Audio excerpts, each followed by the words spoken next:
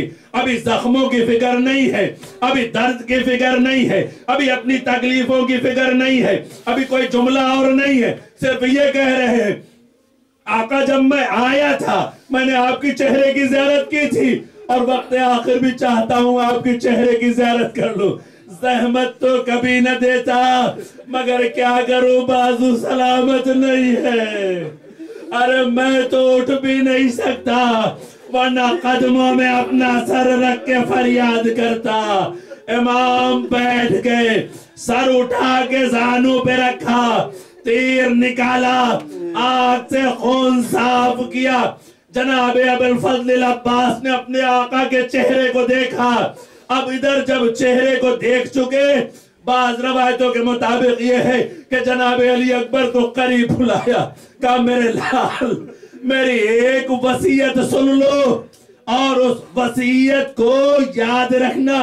پہلی چیز تو یہ ہے کہ جا کے اشقیاء سے کہہ دینا کہ اگر ان کے ذہن ناقص میں ارے میرے آقا کا لاشا پامال کرنا مقصود ہو تو میرے آقا کے لاشے کو پامال نہ کرے بلکہ عباس کے لاشے کو پامال کر دے.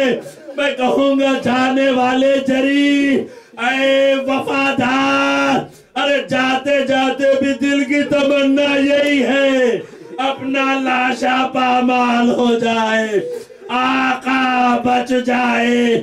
اور دوسری وصیت, میرے لال میرے لاشے کو خیمے میں نہ لے جانا. ارے میں سکینہ سے وعدہ کر کے آیا تھا, پانی خیمے تک نہ پہنچ سکا. ادھر غازی کی وصیت تمام ہوئی, ادھر امام مڑے. بھیا عباس تم نے بچپن سے مجھے آقا کہہ کے پکارا ہے, آج تمہارے آقا کی فرمائش ہے مجھے بھائی کہہ کے صدا دو. ارے غیرت مند جری آقا کے حکم پر دہن سے جملے تو نکل گئے مگر روح کفس عنصری سے پرواز کر گئی. امام نے غازی کا علم اٹھایا, خون بھرا علم, علم سے خون تازہ ٹپکتا ہوا لے کے خیمے کی طرف بڑھے. سکینہ نے آواز دی بچوں آؤ. ارے وہ چچا کا علم آ رہا, ننھے ننھے بچے ارے ہاتھوں میں چھوٹے چھوٹے کوزے لیے ہوئے در خیمہ پہ انتظار کرتے رہے. ادھر امام علم عباس لے کے در خیمہ پہ پہنچے. سکینہ کی نظر بابا پہ پڑی, ارے ہاتھوں سے کوزے گرے, دوڑ کے بابا کے قدموں کو تھام لیا. بابا ارے میرا چچا کدھر گیا؟ سکینہ کبھی پانی کا سوال نہ کرے گی. امام اترے, سینے سے لگا لیا. سکینہ تیرا چچا ترائی میں بازو کٹا کے سو گیا. بچوں کے ہاتھوں سے کوزے گرے, بیبیوں میں کوہرام بپا ہوا. واہ باسا والیہ یا عباس یا عباس یا عباس یا عباس یا عباس یا سکینہ یا عباس یا عباس یا عباس یا عباس یا عباس یا عباس یا عباس یا عباس یا سکینہ یا سکینہ یا عباس یا سکینہ یا عباس